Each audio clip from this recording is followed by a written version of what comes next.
Let's now hear from Otto Fricke. He's the budget spokesman for Angela Merkel's coalition partner, the Free Democratic Party. Otto Fricke, thank you very much indeed for joining us. Let me just ask you about the G7 meeting and that emergency meeting that's going on in Brussels. What do you expect from it? Briefly, coordinated action by Monday?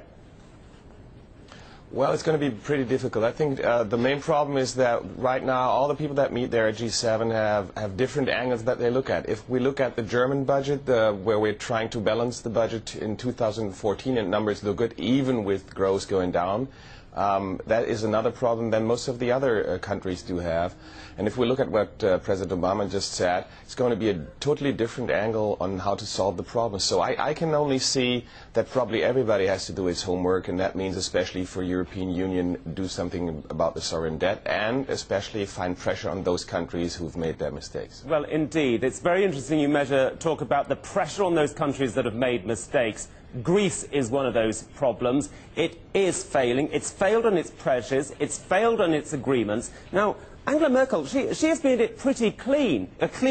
If there's no progress, there's no aid. So please, could you give me a simple answer to a simple question? What will happen if Greece does not get the next tranche of aid?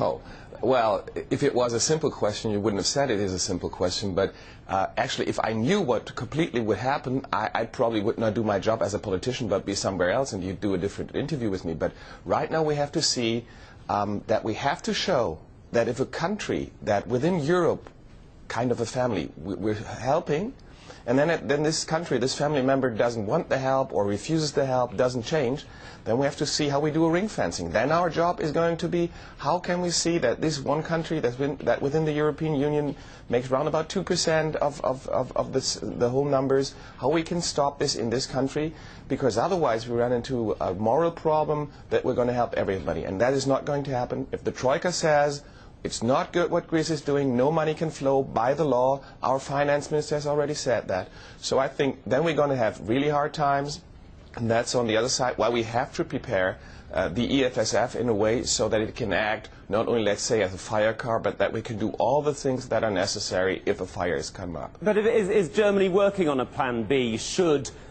Greece default? Well, I think every country is working on a plan B in cases where in a global economy something doesn't work, and especially in the European Union they're doing that. Of course, I mean, we had all the debates on who's got the Greek debt in its papers, in its books, and who's supposed to do what. Yes, but I think right now, no. The first thing for us is to see Greece, to tell Greece what's the job, and the problem, of course, is another one. It's not just Greece itself, it's the people in Greece that have to understand, because politics told them things will go easy, debt is no problem. Now they find out it's a problem. And that is what we had within the last, I don't know, 300 years. Every time the people find out that things are not the way that politicians told them. And that is the biggest problem. And it's very interesting, isn't it? Because Mrs. Merkel, she says that she will not allow Greece to slip away from the European Monetary Union. Does Greece have a special hold now on Germany? I don't want to use the word blackmail, but it's a good pressure point, because surely the ball is now in Athens' court, not in Germany's.